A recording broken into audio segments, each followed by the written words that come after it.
Olá, gente. A gente vai falar sobre pênfigo vulgar, uma doença do tecido epitelial, assunto da disciplina de Citologia e Histologia Geral da UFMG, organizados por acadêmicos do curso de Medicina da UFMG, Arthur, Gabriela, Hilton, Larissa e Luísa.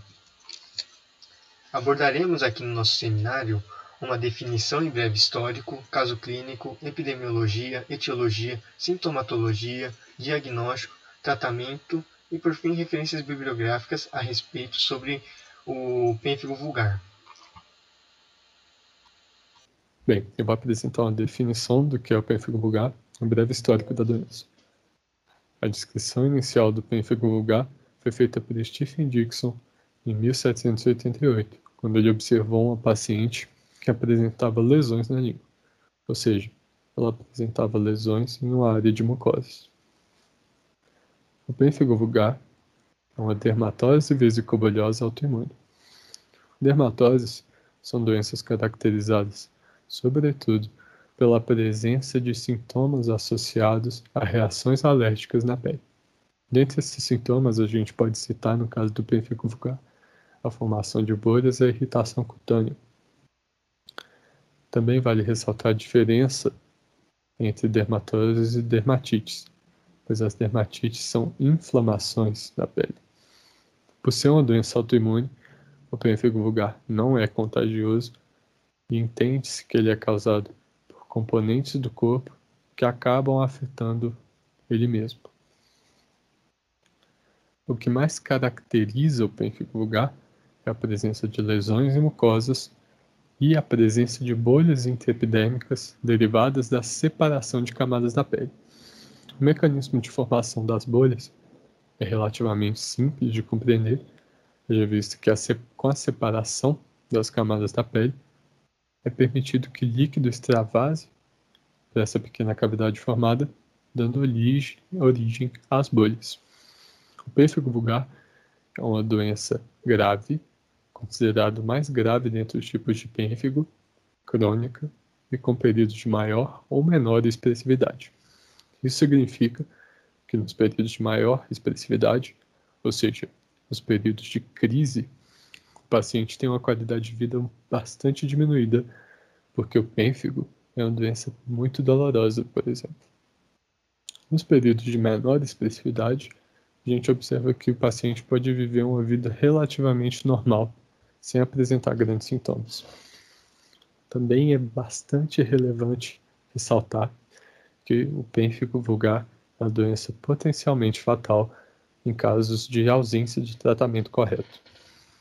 Quanto a essa questão do tratamento, é interessante observar que antes do tratamento com corticoides ter sido desenvolvido, o que aconteceu a partir de 1950, grande parte dos pacientes com pênfigo vulgar acabava evoluindo ao óbito. Também é possível fazer uma diferenciação entre o pênfigo vulgar mucoso, que afeta sobretudo mucosas, ou melhor, apenas elas, e o pênfigo vulgar mucocutâneo, que além de afetar mucosas, afeta superfícies cutâneas. Então, pessoal, para a gente falar um pouco mais sobre o pênfigo vulgar, nós resolvemos trazer para vocês um caso clínico que aplique de forma prática tudo que a gente vai falar aqui na teoria, né? Então, esse caso que a gente escolheu, ele fala o seguinte: uma paciente de 53 anos de idade, sexo feminino, caucasiana, compareceu para uma avaliação se queixando de formação de bolha na boca. Na história de doença dela, ela relatou que há 6 meses começou uma formação de lesões bucais e que há 2 meses começaram a formar também algumas lesões na pele. Na época, ela passou por uma consulta ao dermatologista e o diagnóstico dela foi de dermatose acantolítica suprabasal. Só que nessa nova avaliação foi realizada uma biópsia e o resultado foi de diagnóstico de pênfigo vulgar. É interessante destacar também que normalmente essa avaliação dessa doença, justamente por iniciar a formação de lesões bucais antes de lesões na pele, tem uma relação muito grande com a odontologia. Então, muitos dos artigos que nós pesquisamos, além de ter uma relação com a dermatologia tem também uma relação com a odontologia. Aqui a gente tem algumas lâminas do caso dessa paciente em específico e também o tratamento que foi utilizado para essa paciente. Mas esses dois assuntos vão ser mais abordados um pouquinho mais à frente. E aí, para a gente falar um pouco sobre epidemiologia do pênfigo vulgar, é interessante a gente destacar que a doença pênfigo em si, ela é dividida em 3 formas mais frequentes, né? Que é o pênfigo paraneoplásico, o pênfigo foliáceo e o pênfigo vulgar, que é o mais comum e representa cerca de 80% dos casos. O pênfigo vulgar, ele é uma doença relativamente rara, ele afeta entre 1 e 5 pessoas em 1 milhão, então ele é uma doença relativamente rara. E ele tem algumas prevalências em adultos entre a 5ª e a 6ª década de vida, então a partir dos 50 anos.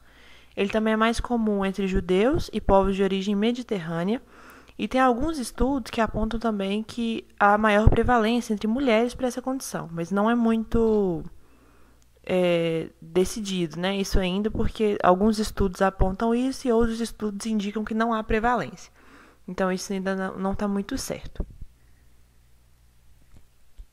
E também tem uma variante mais rara ainda do que o pênfigo vulgar, que é ainda dentro dessa condição, que chama-se pênfigo vegetante. Representa entre 1 e 2% dos casos de pênfigo vulgar. E nessa variação, as lesões acontecem em áreas intertriginosas do corpo, que são aquelas áreas onde há contato direto entre 2 partes de pele. Então, por exemplo, axila, virilha. As lesões acontecem só nesses locais. É uma variante um pouco mais rara. E também a gente quis trazer para vocês que houve uma situação endêmica de pênfigo, mas não foi do pênfigo vulgar. Foi o pênfigo foliáceo.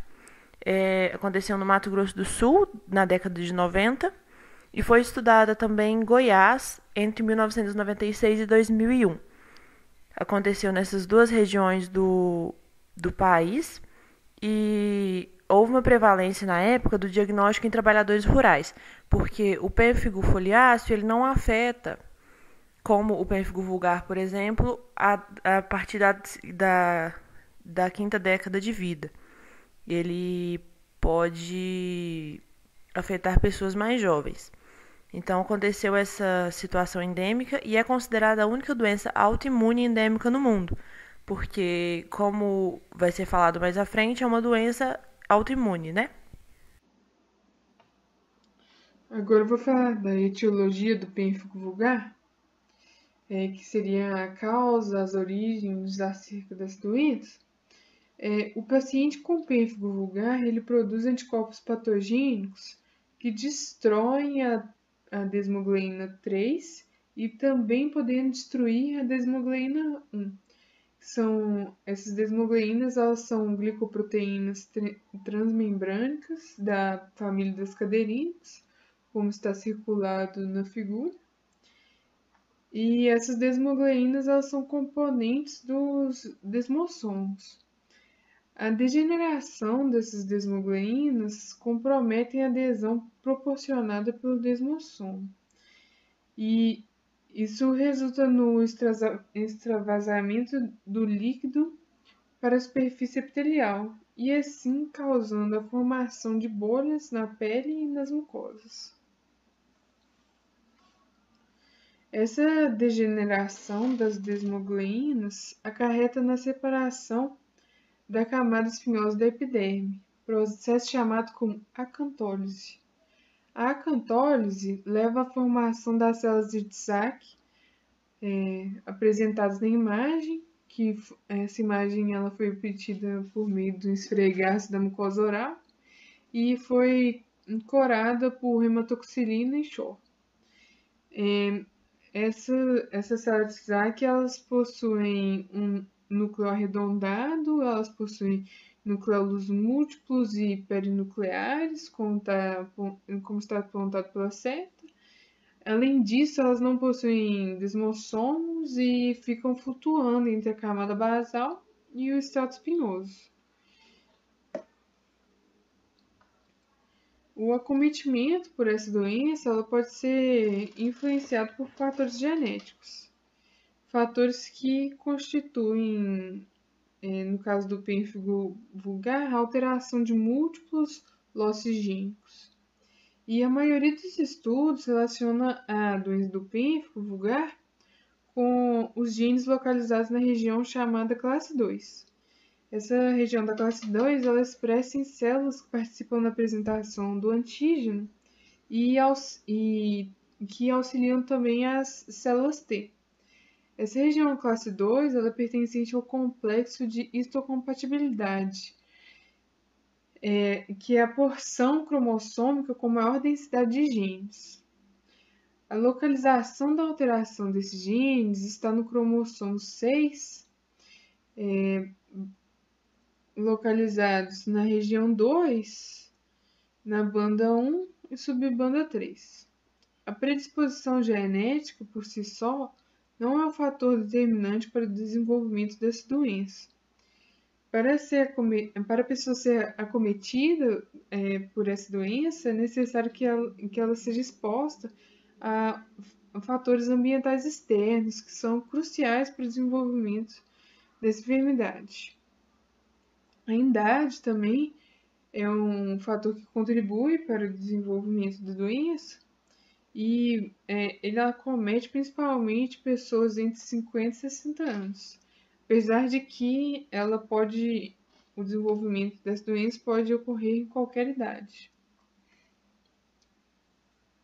Existem doenças que são associadas ao pênfigo vulgar, né, que elas contribuem também para o desenvolvimento do pênfigo, que são doenças autoimunes, principalmente a miastenia grave, que é uma doença rara e autoimune, e ela prejudica a comunicação do sistema nervoso com os músculos, e também o timoma, que é um tumor no timo.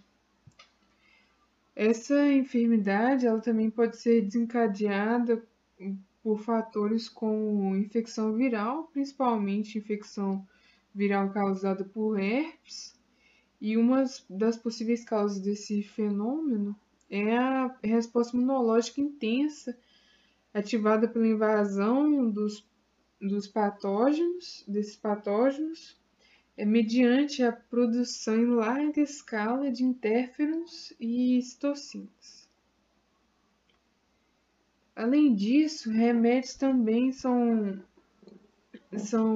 raramente apontados como causa, como gatilho do desenvolvimento do pênfigo. São esses remédios os inibidores ACE, também os agentes quelantes que retiram alguns componentes da corrente sanguínea. Também são alguns antibióticos, a pirazolona e a rifampicina. Além disso, os anti-inflamatórios não esteroides. Muitos desses remédios, eles provocam a acantólise, que, como foi dito anteriormente, é a separação da camada espinhosa da epiderme. Existem outros fatores como o estresse, queimaduras oriundas de lesões térmicas ou de lesões provocadas pela eletricidade e a exposição à radiação iônica e ultravioleta, além de a exposição a alergênicos, principalmente pesticidas, organofosfato, são fatores que raramente são apontados também como gatilho do desenvolvimento do pênfigo vulgar. Vou falar agora de sintomas.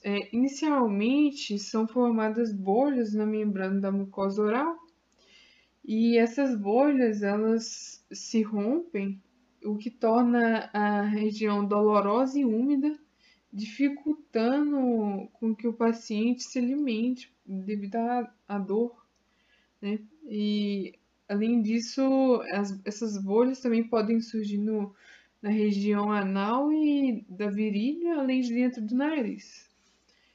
Elas também podem se espalhar pela pele, ou pelo couro cabeludo, pelas costas, pelo peito e depois pelo corpo todo.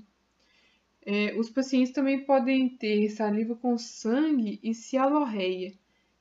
Cialorreia é a produção excessiva de saliva. O quadro de sintomas citados anteriormente, eles podem resultar em infecções na pele e até mesmo sepse e desnutrição, como dito anteriormente, que devido à dor causada pelo rompimento das bolhas, dificulta a alimentação dessas pessoas. Antes de falar do diagnóstico clínico, é importante falar do prognóstico do paciente com pênfigo vulgar. Por ser uma doença de caráter autoimune, geralmente ela não tem cura, mas ela tem tratamento e esse tratamento é essencial, porque um paciente com a doença que não é tratado, ele pode até desenvolver complicações que podem levar ele a óbito. Então é essencial que haja um diagnóstico clínico precoce. Isso é muito importante também a participação do profissional de saúde bucal, dos dentistas, no reconhecimento das lesões na mucosa bucal.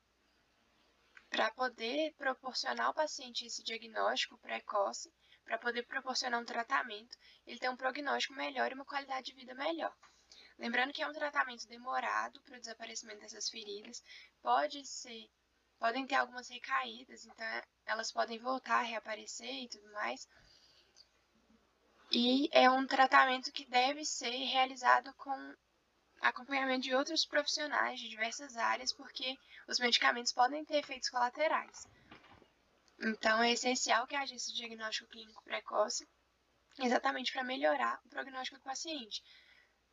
Pensando que essa doença desenvolve essas feridas que são feridas abertas, podem ter algumas complicações em relação a isso, e algumas dificuldades associadas exatamente à alimentação do paciente, então podem desenvolver outras coisas decorrentes dessas feridas e dessas lesões bucais, como já foi mencionado anteriormente. Então, agora pensando no diagnóstico clínico, inicialmente é realizado o exame físico, para a percepção dos sinais e sintomas que já foram mencionados. Geralmente, o primeiro a aparecer é a lesão bucal, e ela ocorre principalmente no palato. Também são observadas as lesões de pele, que têm um caráter de bolha e de feridas de fácil ruptura, e aparentam ser mais avermelhadas e com odor fétido. O paciente pode se queixar de dor e de queimação naquela região. E em alguns casos mais raros, pode apresentar uma conjuntivite bilateral como consequência de possíveis lesões oculares. Aqui na paciente do caso clínico apresentado, a gente percebe então a presença dessas feridas e a presença das feridas tanto na pele, quanto na região da boca. Dois sinais são utilizados no diagnóstico clínico. O sinal de Asborn-Hansen é o sinal que dá positivo quando se pressiona suavemente a bolha intacta e há um extravasamento daquele líquido. E o sinal de Nikolsky, que ele é positivo quando se aplicando uma pressão lateral ou atritando uma região daquele epitélio próximo à bolha ou à ferida, há um deslocamento da pele naquela região, que aparentava ser normal. Aqui então a gente pode ver o sinal de Asborn-Hansen positivo, a gente vê um extravasamento do líquido abaixo da pele adjacente ao pressionar a bolha intacta do paciente. E aqui a gente consegue ver o sinal de Nikolsky quando ele dá positivo, que é essa pressão na pele aparentemente normal que causa esse deslocamento das camadas da pele.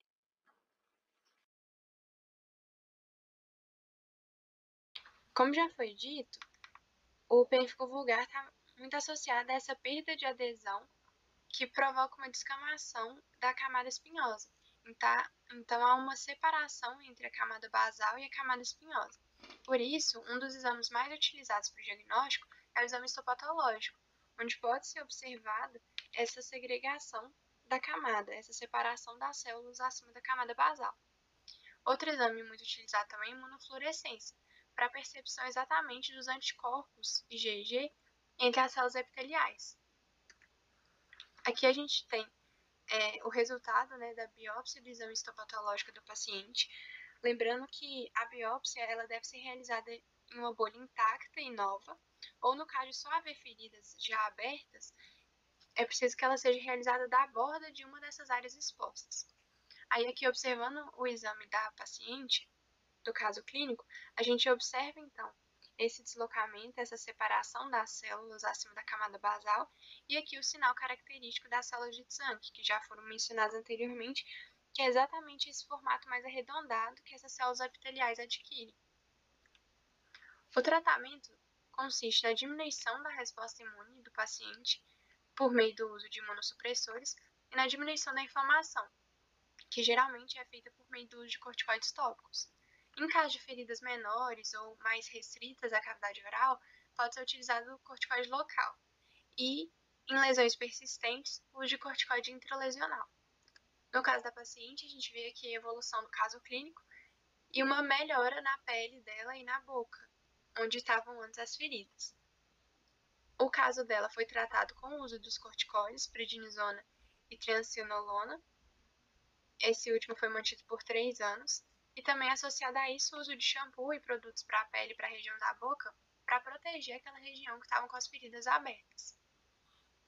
Esse então foi o nosso trabalho. Essas são as referências bibliográficas. Muito obrigada.